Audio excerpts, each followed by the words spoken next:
Gusto mo post kita? Ay. Good morning, everyone! Good morning, sir! Good morning, sir.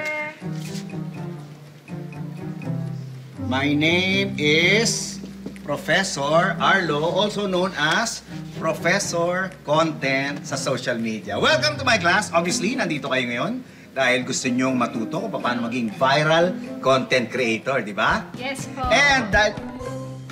sorry, is that yours? Sa'yo yan? Ano ka? Set up ka? Bibideo ka? Nagba-vlog ka? Ay, sorry sir. Bawal po ba? No, of course not. Actually, okay lang yan. In fact, meron pa bang ibang gustong mag-video dito para sa mga content nila? Ako, sir. Okay, sige. Labasin yung mga cellphone nyo, camera ninyo. Okay, no? I can see na gusto nyo talagang mag-effort para sa mga channels ninyo. Pero alam nyo, kung content rin lang ang pag-uusapan, hindi nyo na kailangang mag-shoot ng video. Ha? Talaga ba sir? Yes. Mahabang proseso pa yung ginagawa ninyo. Kasi mag-iisip ka pa ng concept, tapos i-edit mo pa. Ba't ka pa magpapakahirap? Eh, pwede naman kayong magnakaw. Magnakaw, sir? Di ba, sir, bawal po yun? Well, ethically and spiritually, yes. Pero, technically, hindi bawal yon. In fact, no, ang dami na gumagawa nun. Nagda-download or nagsiscreen recording lang ng mga video, tapos ipopost nila sa sarili nilang page para sabihin nila lang kanila na, inaangkin na nila. Ang dami-dami nun. Sobra. Grabe naman. Pwede pala yun? Pwede. Proud pa nga sila yun. Nakalagay doon sa mga bio nila. Content creator. Digital creator. Tapos yung mga content, puro mga nakaw na mga reels. Ganun lang yun sir. Wala man lang effort. Well, pwede namang may minimal effort. Pwede kayong mag-video ng sarili nyo, selfie, ganyan. Tapos habang tumatango-tango kayo. Tapos, halimbawa, eto yung cellphone screen, ano? Dito nyo ilalagay yung video ninyo na tumatango-tango sa upper left-hand corner. Bakit? Kasi may mga text dito, di ba? O yan, may mga nakalagay dyan, di ba? Para hindi matakpan yung mukha ninyo. Kung gusto nyo naman, ayan, eto, kalahati, dito nyo ilagay yung mukha nyo. Yan, diyan kayo maglagay ng video nyo para kunyari, may ambag kayo sa content. O, di ba? Pag ginawa nyo yan, meron na kayong instant reaction video. Di ba? Di ba? Ayan yun. Ano, sir? Ay, sir. Yes. Paano naman po yung mga video na may watermark?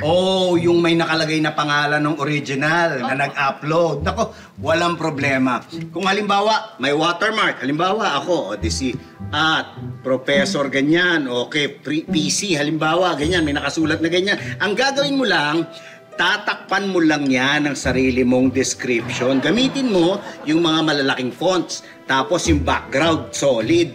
Para talagang di na makakita yan. Kung gusto mo mas madali, ang ilagay mo na lang emoji. Yung mga nakasmile, mga nakadila na ganyan. I mean, I'm sure, makikilala naman yan ng may-ari ng original na video. Pero okay lang yan. Ang importante, nakagawa kayo ng content ninyo na hindi na kayo kailangang mag-isip. Teka lang sir. Yes. Paano po kung magalit yung tunay na may-ari ng video? Thank you for asking Pero eto, hindi ko na kailangan explain. In fact, 4 letters lang. 4 letters lang ang solution dyan. May nakakaalam ba ng meaning? Sir! Ito. Yes. Alam ko yan, sir! Yes, Ano yan? Credit to the owner. Credit to the owner. Very good, Angelina. You know what? Basta, ilagay nyo lang sa caption nyo, itong CTTO, lusot na kayo niyan. At pag lusot ka na, pwede mo nang i-monetize yung content mo. Yes! Di ba? Okay. Ang galing, sir, no? Yes, oo. Sir, paano po yun? Kasi kumikita ka dun sa video, pero nakaw naman. Hindi ba, sir, parang nakakahiya? Ano? Earlier, sinabi ko na ethically and spiritually, mali talaga siya. Pero kung gusto mong maging content creator, dapat walang hiya-hiya. Ang dami nang gumagawa. In fact, ito mismong video natin, itong ginagawa natin, may magnanakaw nito. Makikita nyo na lang to kung kani-kaninong channel. May permiso ba sila mag-upload? Wala! Nahihiya ba sila? Hindi! Bakit? Ang kakapal na mga mukha niyan Uy!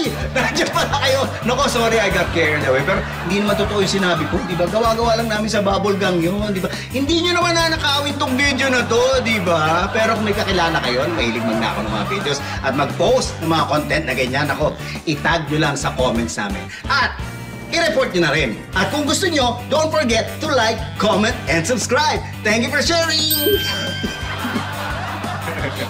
Okay, sige, tuloy-tuloy lang. Video lang ang video. Okay. Tandaan nyo pa. Matawa mo saya.